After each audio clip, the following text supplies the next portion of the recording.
اعوذ باللہ من الشیطان اللعین الرجیم بسم اللہ الرحمن الرحیم وصلی اللہ علی محمد واہل بیتہ الطیبین الطاہرین المعصومین المظلومین اما بعد فقد قال اللہ سبحانہ وتعالی فی کتابہ المجید وفرقانہ الحمید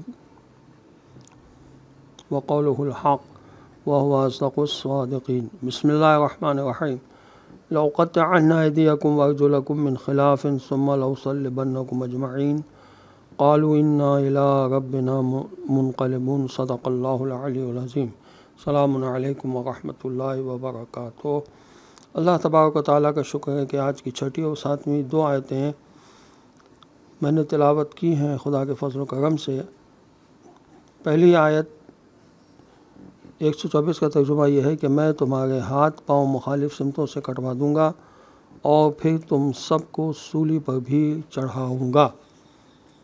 یہ فرعون نے اس وقت کہا جب جادوگروں نے حضرت موسیٰ علیہ السلام کے معجزات کو دیکھا کہ ان کا عصا اژدہا بن گیا اور اس نے جادوگروں کے پھینکے ہوئے سانپوں کو نگل لیا۔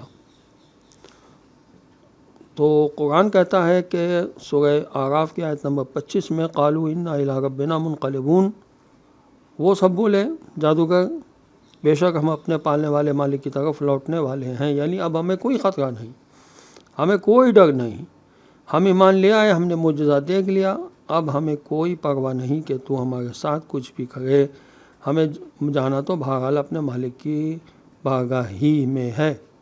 یہ انسان اگر ہمیشہ تصور کرے کہ خوف کسی چیز کا نہیں، بس خوف صرف خدا کا ہونا چاہیے، کوئی ہمارے ساتھ کیا کرے گا، زیادہ زیادہ ہماری جان لے لے گا، جان تو بس خدا کی ہے، ہماری جان خدا تک اگر پہنچ گئی تو بس ٹھیک ہے، خدا کی راہ میں اگر ہم شہید ہو گئے تو اس سے بڑی کیا بات ہے۔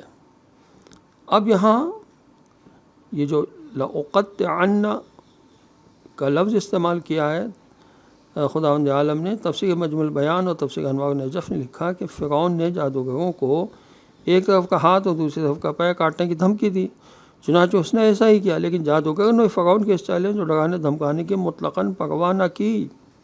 جب انسان پکا ہو جاتا ہے، راسخ ہو جاتا ہے، پھر وہ کسی چیز سے نہیں ڈرتا۔ مروی ہے کہ فرعون پہلا شخص ہے جس نے ہاتھ پیر کاٹنے اور سولی پر لٹکانے کی سزا ایجاد کی۔ مومن جادوگروں کو کھجور کے درختوں پر سولی دی گئی تھی جو دریائے نیل کے کنارے پر تھے۔ فرعون نے ہزار ڈرایا دھمکایا، لیکن انہوں نے کہا تو صرف اس لیے ہم کو سزا دے رہا ہے کہ ہم ایمان لے آئے ہیں، لہٰذا اس معاملے میں اگر ہمیں موت آئے تو ہمیں بس اگر چشم منظور ہے اور ہم ہر قسم کی تکلیف برداشت کرنے کے لیے حاضر ہیں۔ یعنی جب خداوند عالم کی بارگاہ میں انسان حاضر ہو کر یہ کہے کہ پروردگار یہ جان میری نہیں ہے، یہ تیری عطا کی ہوئی چیز ہے، جب چاہے تو اسے لے سکتا ہے، تو پھر انسان کو کسی قسم کا خوف نہیں ہوتا ہے، وہ ہر میدان میں اپنی جان کی قربانی دینے کے لیے تیار رہتا ہے۔ عجیب ہی نیک نصیب لوگ تھے وہ کہ جو دن کے اول حصے میں کافر تھے اور آخری حصے میں خدا پر جان دے کر شہادت پائی، جنت میں پہنچ گئے۔ یہ تفسیر انوار النجف کی جلد 9 صفحہ 73 اور 74 پر لکھا ہے۔ عزیزان محترم، ایک اور موضوع یہ ہے کہ پروردگار عالم نے فرمایا کہ ہم نے ہر مخلوق کا جوڑا بنایا ہے۔ سورہ یاسین کی آیت نمبر 36 میں ارشاد ہوتا ہے سبحان الذی خلق الازواج کلھا مما تنبت الارض ومن انفسہم ومما لا یعلمون، وہ ہر عیب سے پاک ہے جس نے زمین سے اگنے والی چیزوں، خود ان لوگوں کے اور ان چیزوں کے جن کی انہیں خبر نہیں، ان سب کے جوڑے پیدا کیے۔ سورہ شعراء کی آیت نمبر 7 اور 8 میں ارشاد ہوا اولم یروا الی الارض کم انبتنا فیہا من کل زوج کریم ان فی ذلک لآیہ، کیا ان لوگوں نے زمین کی طرف بھی غور سے نہیں دیکھا کہ ہم نے اس میں ہر رنگ کی عمدہ چیزیں جوڑا جوڑا کس کثرت سے اگائی ہیں، یعنی اس میں بھی قدرت خدا کی ایک بڑی نشانی ہے۔ سورہ زاریات کی آیت نمبر 49 میں ارشاد ہوا وَمِن كُلِّ شَيْءٍ خَلَقْنَا زَوْجَيْنِ لَعَلَّكُمْ تَذَكَّرُونَ، اور ہم ہی نے ہر چیز کی دو قسمیں بنائیں تاکہ تم لوگ نصیحت حاصل کرو۔ حضرت علی علیہ السلام کی حدیث ہے بحار الانوار کے جلد 4 صفحہ 305 پر، اور یون اخبار و غزا علیہ السلام میں بھی یہ حدیث ہے صفحہ 152 پر، اور توحید صدوق میں بھی ہے جس کا نمبر ہے 37، کہ خدا نے ان کی باہم مخالف چیزوں کو اکٹھا کرنے والا ہے۔ خدا ان کی باہم مخالف چیزوں کو اکٹھا کرنے والا ہے، ان کی آپس میں اکٹھی چیزوں کو ایک دوسرے سے جدا کرنے والا ہے۔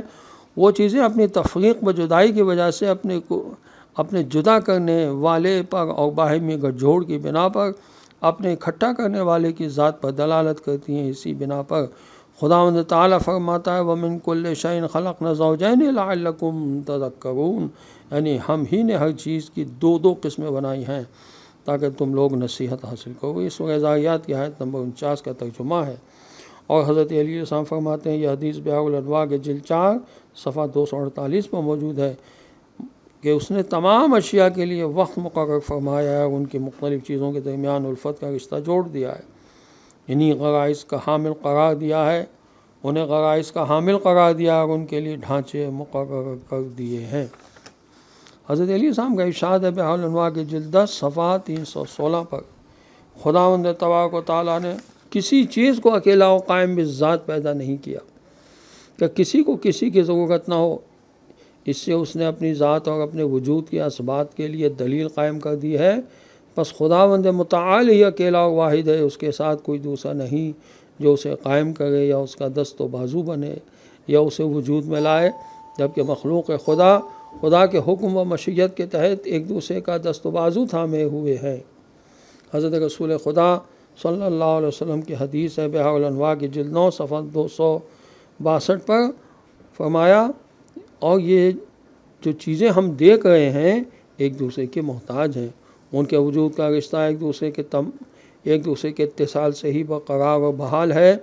جس طرح تم ایک عمارت کو دیکھتے ہو کہ اس کے اجزاء ایک دوسرے سے محتاج ہوتے ہیں، اگر ایسا نہ ہو تو نہ تو عمارت جڑ سکتی ہے اور نہ ہی اس میں استحکام پیدا ہو سکتا ہے۔ اسی طرح باقی چیزیں ہیں جو ہمیں نظر آتی ہیں۔ بحار الانوار کی جلد 4 صفحہ 276 پر حضرت علی علیہ السلام کی یہ حدیث بھی موجود ہے کہ چیزوں کی کجی کو دور کر کے انہیں سیدھا کر دیا اور ان کی حدیں معین کر دی، اور اپنی قدرت سے ان متضاد چیزوں میں ہم آہنگی پیدا کی اور نفسوں کے رشتے بدنوں سے جوڑ دیے۔ حضرت علی علیہ السلام کی یہ حدیث کتاب التوحید کے صفحہ 39 پر ہے کہ اشیاء میں ان کے فعل کی قوتیں موجود ہیں جنہوں نے انہیں قدیم اور ازل سے روک رکھا ہے اور انہیں اپنے اندر لیے ہوئے ہے۔ اگر ایک کلمہ ان سے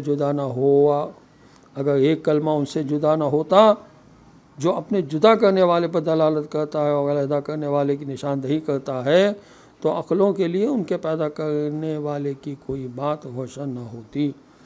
حضرت علی علیہ السلام فرماتے ہیں، اور یون اخبار و غزا کی جلد 1 صفحہ 125 پر، کہ اشیاء میں ان کے فعل کی قوتیں پائی جاتی ہیں۔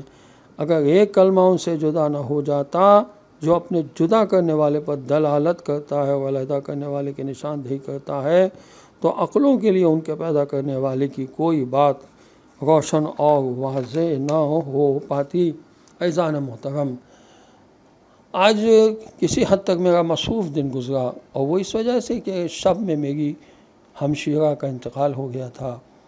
آج ظہرین کے بعد ان کی نماز جنازہ ہوئی اور اس کے بعد قبرستان میں چلا گیا وادی حسین میں، وہاں پر الحمدللہ کچھ وقت میں نے گزارا اور بھی میتیں آئی ہوئی تھیں۔ آج جمعرات کا دن تھا، شب جمعہ ہے۔ خداوند عالم ان تمام مومنین کی مغفرت فرمائے جن کا آج انتقال ہوا، جس میں میری ہمشیرہ بھی شامل ہیں۔ ایک مقصود عابدی صاحب ہیں جو ڈیگوڑ میں کاظمین امام بارگاہ کے ٹرسٹیوں میں شامل تھے شاید۔ الحمدللہ جب میں نے حج کیا تو وہ میرے ہمراہ تھے، تو وہ بھی بہت مومن آدمی تھے، ان کا بھی کل ہی انتقال ہوا تھا اور آج ان کی میت وادی حسین میں آئی ہوئی تھی۔ خداوند عالم سب کی مغفرت فرمائے۔ جو مومنین آج کی شب میں نماز وحشت قبر پڑھ سکتے ہوں، وہ ان تمام مومنین و مومنات کے لیے جن کا انتقال آج ہوا ہے ان کے لیے نماز وحشت بھی پڑھ دیں اور صدقہ بھی دے دیں، اور جو نماز وحشت نہیں پڑھ سکتے وہ صرف صدقہ مومنین کی ارواح کی خوشنودی کے لیے نکال دیں، اور جن کے ماں باپ اس دنیا سے رخصت ہو چکے ہیں انہیں ضرورات کی شب میں یاد کریں۔ وآخر دعوانا ان الحمد للہ رب العالمین۔ السلام علیکم ورحمۃ اللہ وبرکاتہ۔